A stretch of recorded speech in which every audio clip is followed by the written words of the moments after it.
when I say something essential, something that is very clear. However, there are issues in the Bible about divorce and remarriage that I want you to say why you be careful and not be dogmatic. For me, our CCF position is this. What is very clear is God hates divorce, and as a Christian, you are not divorced. That is our guidelines. But we don't make it like a 10 commandments. Why? Let me give you an example of why you need to be careful. You have somebody who was married, then they divorced. But they are not yet Christians. You understand? They got married, they don't have Jesus, they divorced. And then this guy lived in with a girl, and this girl lived in with a man, and they've been living in for 20 years. And each one of them had children.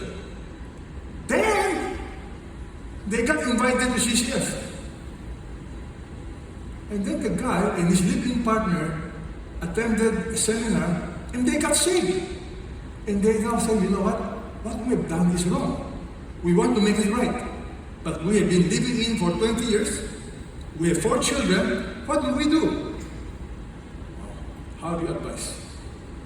In that particular situation, what do we do? Answer. For some people, believe it or not, divorce. Don't live in. You are not yet married, so separate. Excuse me. They've been staying in for 20 years. They have children, and are you now telling them to separate? See, that is one kind of advice. The other kind of advice is to make it right.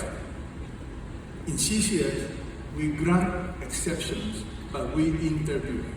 We check. Can you go back to your first wife? No. She's married. Have children. Is your paper correct? Have you divorced already? Everything is in order. You want to make it right? Because their conscience is bothering them. So, in that particular case, are you listening to me? We allow for them to marry. It's called remarriage. You see what I'm saying? My friend, you be careful when you oversimplify certain things and saying this is worth dying for. No. There are many things in the Bible you must die for. A few things. Who is Jesus? How do we go to heaven? You must die for them. Live a holy life. Die for them. But the others, please be careful. Comprende? Answer. You must say, sí. Comprende? Alright. So, what is the heart of the Bible? You know, the heart of the Bible is you need to have this answer. So, are we ready for today's message? Alright. Today's message is found in Romans chapter 14. When love is hard, what do you do? My advice to you is this. When love is hard, everybody, part 2. When love is hard, don't give up. Keep what? Love alive. You like that? Keep love alive.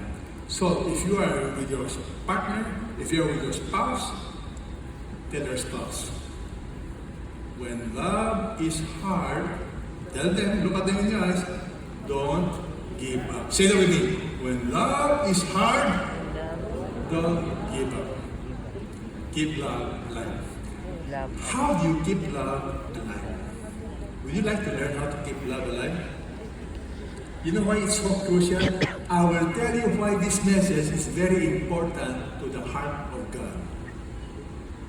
Because the Apostle Paul in Ephesians chapter 4 tells us, in no uncertain term, he tells us, I, prisoner of the Lord, implore all of you to walk in a manner worthy of the calling with which you have been called, with humility, gentleness, with patience, showing tolerance for one another in love, being diligent to preserve the unity of the Spirit.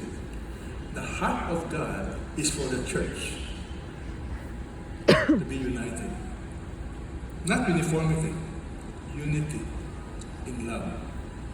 Friends, Satan's technique is to cause division among groups, among CCF satellites, among churches. So what must you do? always remember the command of Jesus. What is the command of Jesus? In John 13, what is his commandment? Everybody, read this together. A new commandment I give to you, that you what? You love, everybody read, you love one another. You know, that love is a command, not by feeling. It's a choice you got to make. Love one another. Now, I will teach you how to love one another today, part 2. But why is this so important? It is so important. Everybody read. By this, by loving one another, all men will know you are my disciples if you have love for one another. In other words, Christians, if you cannot love your wife, you cannot love your own family, you cannot love one another, how will we win the world for Jesus? You're saying you're a bunch of hypocrites. I remember one professor sharing with us,